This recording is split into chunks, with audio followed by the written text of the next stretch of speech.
My name is William, 35 years old, a self-made millionaire living in San Francisco where steep streets and morning fog have become part of my life. I run a tech company specializing in artificial intelligence, which has taken me from a poor boy in a small town to the pinnacle of my career. My penthouse overlooks the bay, filled with light and luxury, but sometimes it feels strangely empty. Success, money, I have it all, but what I've always longed for is the warmth of family. I grew up in a small town, an 8-hour drive from San Francisco. My parents were factory workers, so when I was young, our family's life was always a struggle due to scarcity. My childhood was tied to dark evenings without electricity, meager meals of just potatoes and boiled vegetables. At 18, I left my hometown, entered university on a scholarship, and began building everything from scratch. Now I regularly send money back to support my parents, covering all their living expenses and helping Jack, my younger brother, secure a house, a car, and a stable job. I do all this out of a sense of duty, and deep down I always hope that one day my family will be proud of me. But all my efforts shattered on my mother's 65th birthday. That day it was pouring rain. The raindrops pounded against the windshield as if they could pierce through, the howling wind mingling with the sound of tires skidding on the slick road. I gripped the steering wheel tightly, my eyes straining to see the blurry road ahead. The car's clock showed 6 p.m., but the sky was pitch black, like midnight. 8 hours of driving from San Francisco to the small town where my parents live. The winding road and relentless storm never let up. The birthday cake I spent the entire evening preparing sat safely in its box on the passenger seat, the faint scent of buttercream lingering. In my coat pocket was a box containing a gold necklace adorned with pearls, a gift I meticulously chose for my mother's birthday. I smiled, imagining how her face would light up when she saw me walk in after months away. But this storm, it was as if it wanted to swallow every plan. The road was slippery, the car swayed a few times, and my heart skipped a beat. At moments I wondered if I was crazy for driving in this weather. But then I thought of my mother, the years of hardship she sacrificed, and I pressed the gas pedal, pushing forward. The closer I got to the town, the more my heart raced with excitement. I pictured the family gathered together, my father laughing heartily, Jack teasing me as usual. I had planned for a week, baking the cake, choosing the gift, driving back despite the company being swamped with work, all to create a memorable moment. But the heavens didn't comply. The rain grew heavier, the roads flooded, and I arrived later than planned. When the town sign appeared in the glow of my headlights, the clock was nearing 9 p.m. I let out a sigh of relief, slowing down. My mother's house was at the end of a dirt road tucked behind a row of trees. I turned off the engine and sat in the car for a moment, listening to the steady patter of rain on the roof. My breathing slowed. I had made it. I was home. Stepping out of the car, the rain stung my face with its icy chill. Holding the cake box, I carefully shielded it with my coat. The necklace sat snugly in my pocket, and I touched it to ensure it was still there. The house glowed with warm light, and laughter and chatter spilled out from the living room. I paused, peering through the window. My father sat in an armchair, my mother wore a paper birthday hat, and Jack was animatedly telling a story, his hands gesturing wildly. The family was joyful, unaware of my arrival. Perfect. This was my chance to surprise them. I circled to the back door and entered the kitchen. It was unlocked. My mother still kept her old habits. The kitchen was dark, lit only by the faint glow from the living room. I set the cake box on the table and opened it. The cake was still pristine, smooth buttercream frosting with "Happy Birthday, Mom" written in chocolate. I smiled, proud. Baking wasn't my forte, but I had spent the entire previous evening perfecting it. My mother would love it, I was certain. I pulled candles from my bag and arranged them on the cake to form the number 65. Then I took out the necklace box and tied a red ribbon around it carefully. Everything had to be perfect. I imagined my mother opening the gift, hugging me, and the whole family laughing together. I flicked the lighter, about to light the candles, but then I froze.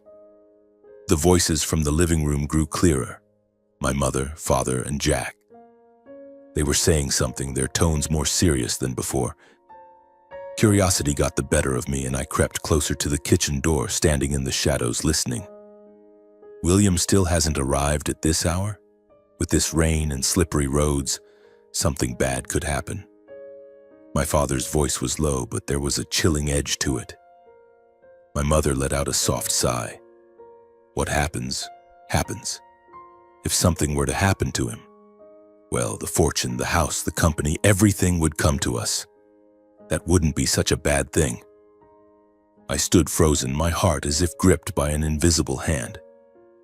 Had I misheard? Then Jack's voice cut through, laced with a hint of disdain. He thinks I just need a place to live, a car, a mediocre job. But I don't just want those things. He doesn't even realize his company is worth hundreds of millions. If something happened to him, who wouldn't see me as the rightful heir? The blood in my veins seemed to turn to ice. My head spun. Those words, from my father, my mother, my own brother, were like knives slicing into my heart. They wanted me dead. They wanted me gone so they could take everything.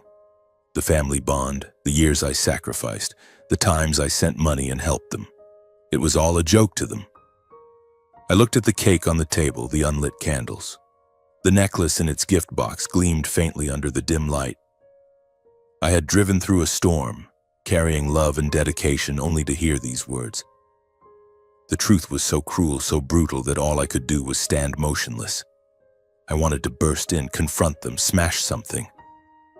But I couldn't. I just stood there in the flickering light of the kitchen. I couldn't face them, not now.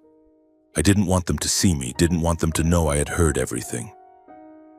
I placed the cake box and the gift neatly on the kitchen table. The necklace sat there like a silent farewell. I flicked off the lighter and slipped it into my pocket.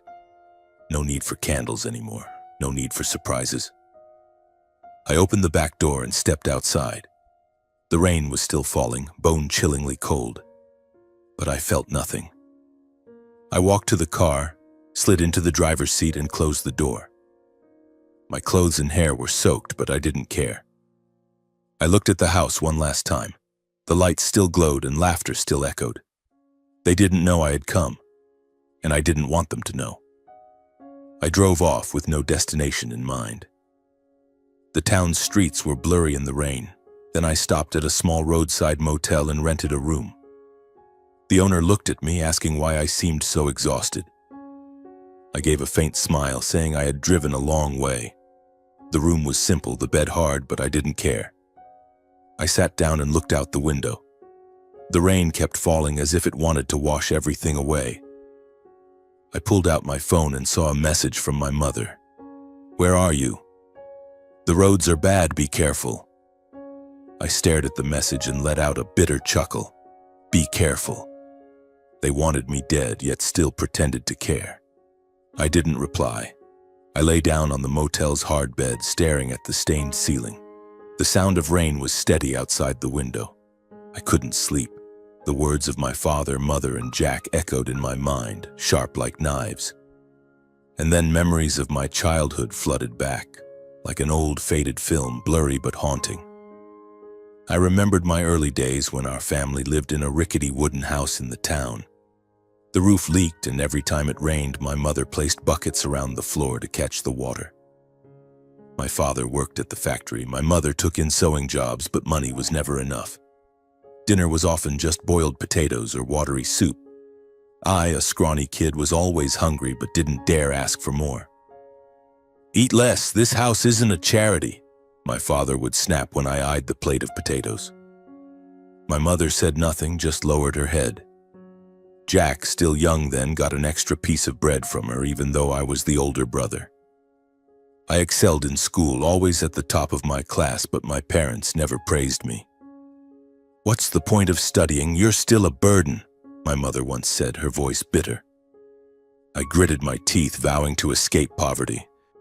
At 18, I won a scholarship to a university in San Francisco. The day I left, my father only said, "Don't come back if you don't have money." Jack, then 13, smirked and said, "Go for good so I can eat more." My mother said nothing, just silently handed me a backpack. I fended for myself in the city, working every job, dishwasher, delivery boy, teaching assistant, to cover expenses. Not a single cent came from my family. On nights I stayed up studying, I thought of my mother, hoping one day she'd be proud. But every time I called home, she only asked, "Got any money yet?" "Send some back." I gritted my teeth and sent what I could, even when I was surviving on instant noodles. Now lying in the cold motel room, I realized I was never their son in their eyes. I was just a tool, a source of money. Tears rolled down my face, and for the first time that night, I let myself cry. Not for them, but for myself, the boy who once believed family could overcome anything. Dawn broke and the rain had stopped, but the sky remained gray. I sat up and looked at myself in the mirror on the wall. Red, bloodshot eyes, deep, dark circles. I was no longer the William from yesterday, the one who drove through a storm with a hopeful smile. I was someone else, betrayed, wounded, but still with the strength to stand. I thought about the years after becoming a millionaire. My tech company, born from a crazy idea in a dorm room, had grown into a business worth hundreds of millions. I had a penthouse, cars, and business trips around the world. But I never forgot my family.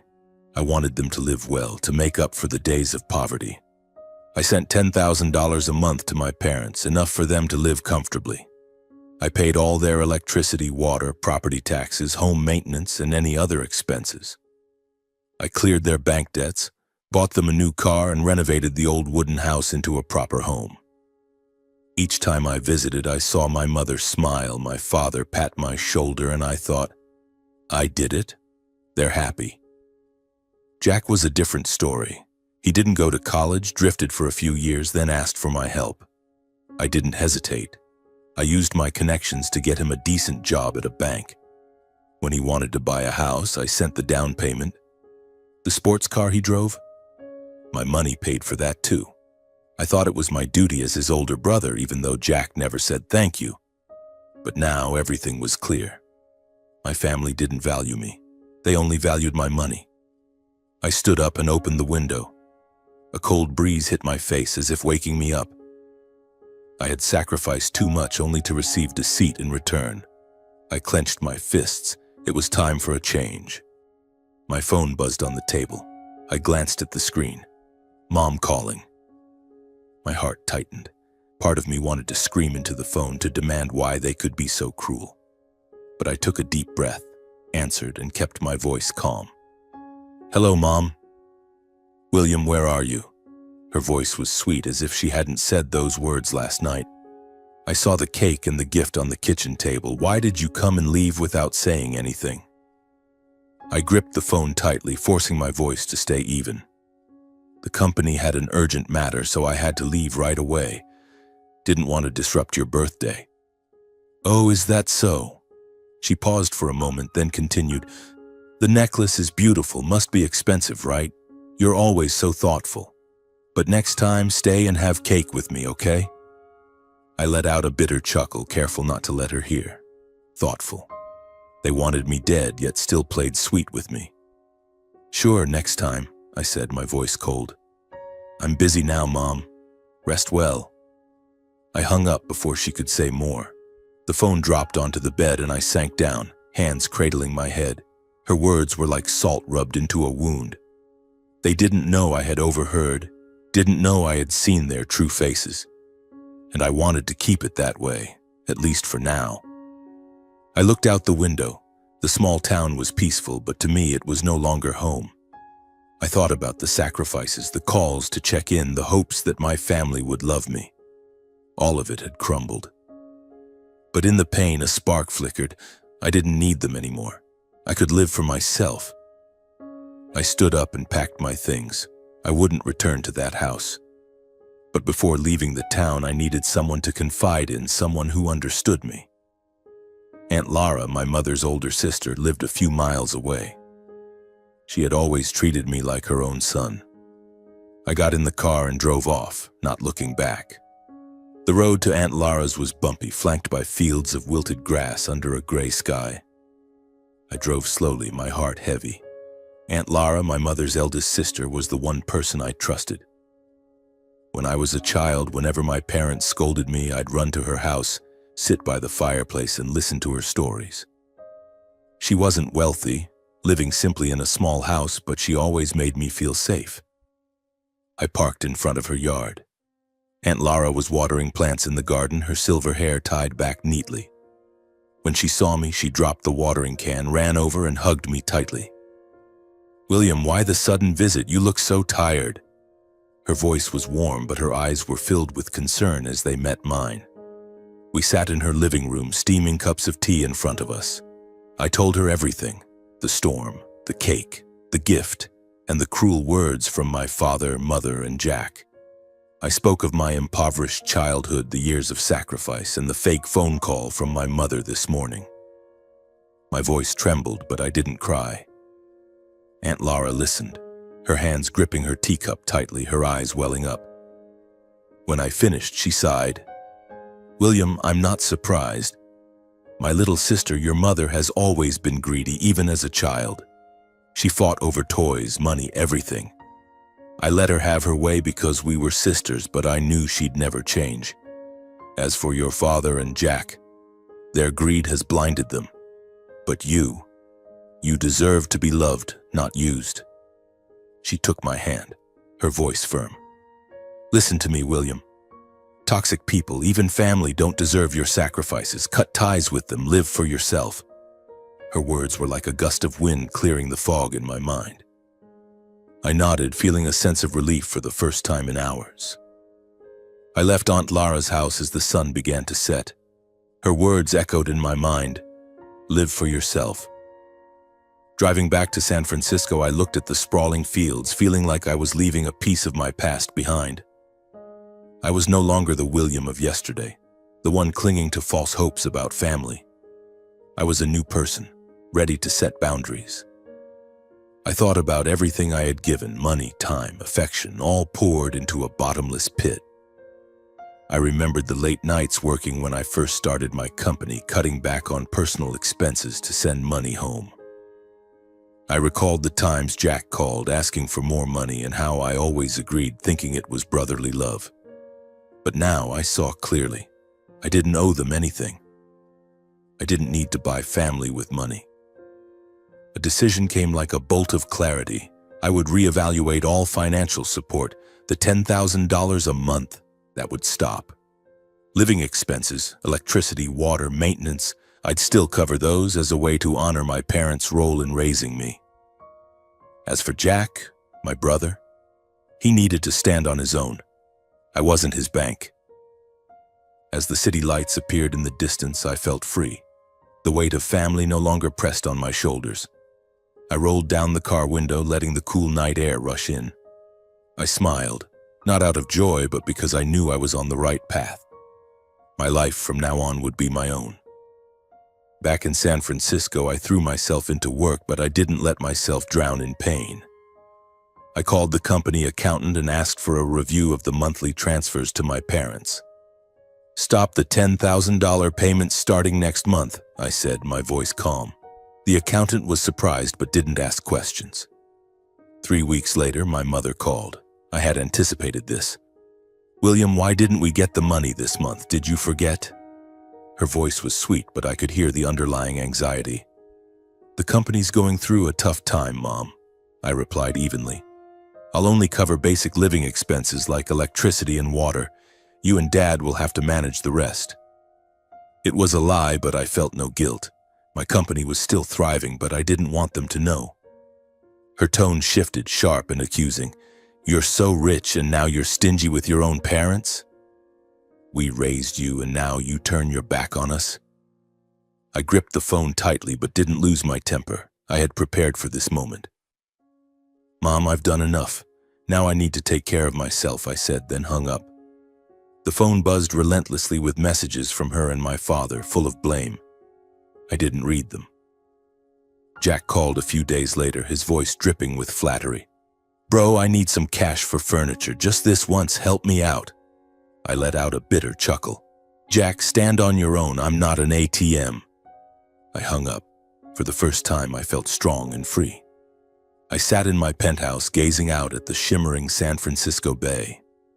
I had set boundaries. My parents, Jack, they no longer had control over me. I opened my laptop and started planning my new life. A trip, perhaps, or a charity project. Something for myself, not for them. A month passed and my parents went silent, probably thinking I'd changed my mind. But by the second month, my phone started buzzing incessantly. Not their numbers, but unfamiliar ones. Likely my mother borrowing a neighbor's phone. I didn't answer. Messages came through, my mother's tone a mix of anger and pleading. "William, you can't do this to your parents. We're family." I deleted them immediately, my heart no longer aching like before. A few months later, Aunt Lara called with an update. My parents had fallen into financial trouble. Without the monthly allowance, they couldn't sustain their lavish lifestyle. The car my father bought last year, his pride and joy, was repossessed by the bank because they couldn't keep up with payments. The overseas vacations, the shopping sprees at malls, all gone. My mother complained to neighbors, calling me unfilial. But Aunt Lara said everyone in town knew what I had done for them. "They brought this on themselves, William," she said. "Don't feel guilty." Jack wasn't faring any better. He called a few times, begging for money, his tone alternating between flattery and irritation. "Bro, just $5,000. I'm in a bind." I refused outright. "Earn it yourself, Jack." He cursed and hung up. Aunt Lara told me Jack had been fired from the bank for laziness and was now living off loans. The house I had helped him buy was up for sale to cover his debts. I wasn't surprised. Jack had never valued what I gave him. From a distance, I saw the consequences hit them, not because I stopped providing, but because they had built their lives on greed. I still covered their basic living expenses, electricity, water, taxes, so they wouldn't end up homeless, but that was my final line. I was no longer an endless source of money. For the first time, I felt I wasn't responsible for them. They had to face themselves just as I had. I thought my family issues had been resolved. But no, my parents wouldn't give up. During a high-stakes workday, I was standing in the middle of a boardroom presenting our company's expansion plan to the Asian market to 10 key shareholders. The charts on the screen glowed brightly, my voice steady and confident. This was a moment I had prepared for months. But then the boardroom door swung open. My assistant Lisa stepped in, her face pale. "William, you need to come to the lobby now," she whispered. "Your parents, they're causing a scene." My heart sank, but I maintained my composure. "My apologies, everyone. I need to handle an urgent matter. We'll resume in 10 minutes. The shareholders nodded, a few casting curious glances as I left the room. Down in the lobby, I was met with chaos. My father stood in the middle of a crowd of employees, pointing and shouting, his voice booming like thunder. "William! Ungrateful son, so rich, yet letting his parents starve." My mother stood beside him, wailing. "He's stingy, refusing to send money, leaving us to live like beggars," employees whispered among themselves, some pulling out phones to record. Customers at the reception desk stared. The more people watched, the more my parents seemed to revel in it, as if performing a play to humiliate me.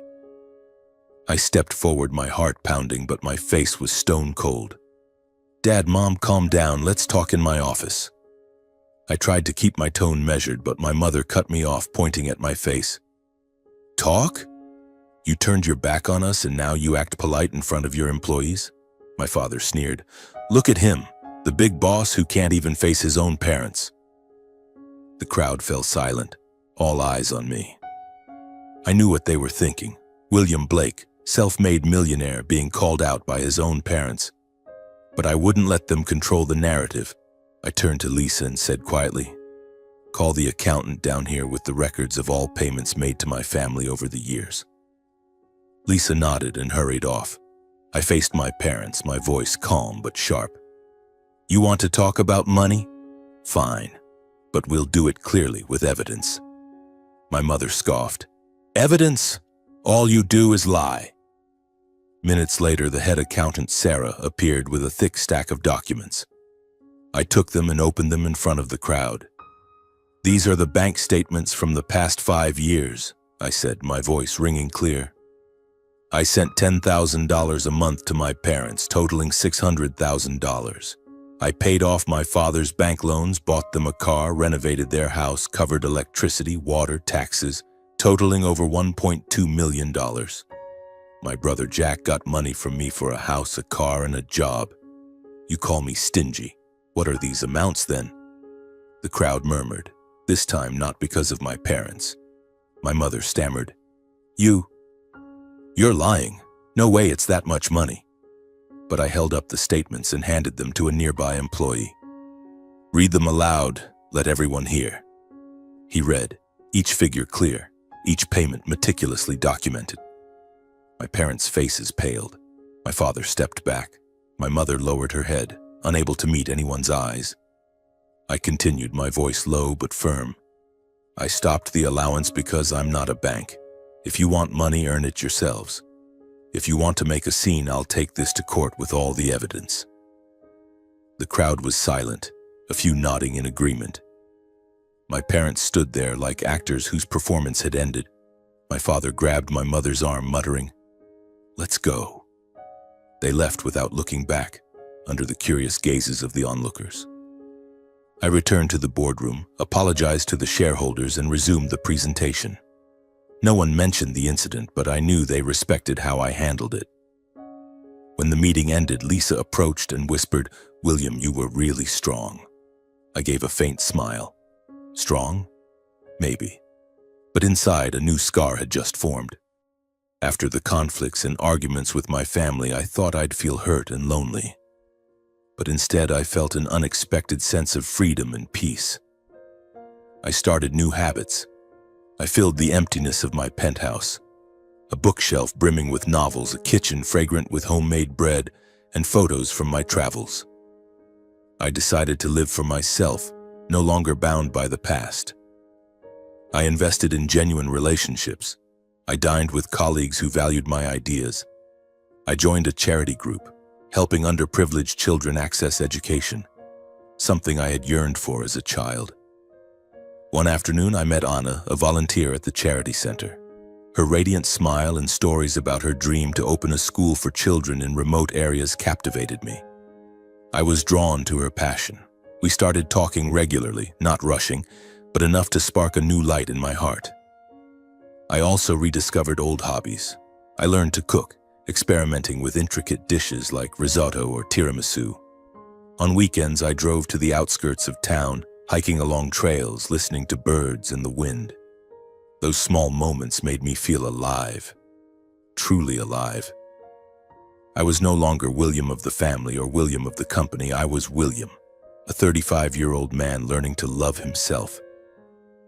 The company continued to grow, but I stopped working myself to exhaustion. I hired more staff, delegated more, and made time for myself. I planned a trip to Japan to see cherry blossoms and meditate in a temple. My life was now a canvas I painted myself, with no one else holding the brush. A year had passed since my mother's birthday. Standing on my penthouse balcony, I looked out at the city glittering with lights. My phone was silent. No more accusatory messages or pleas for money.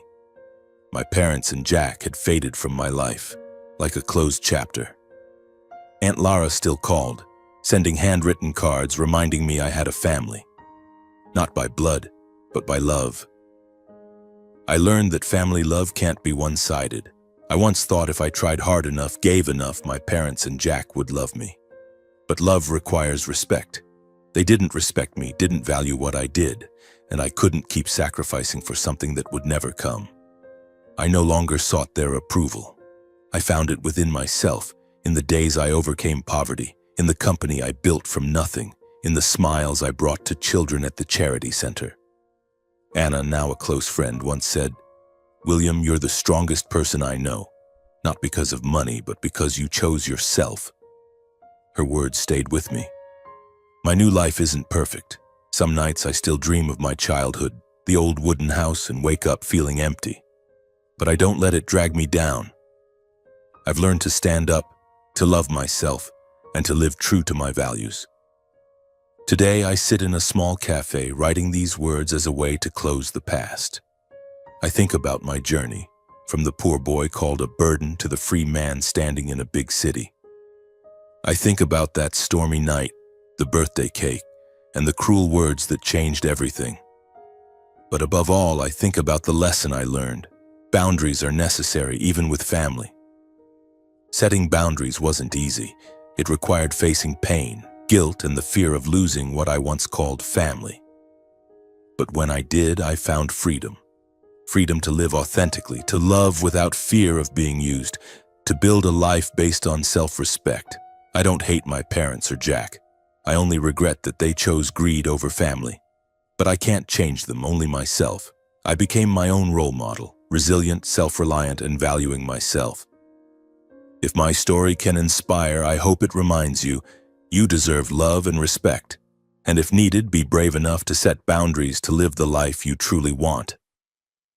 I stand up, leave the cafe, and step into the sunlight. Ahead is a new day, a new chapter.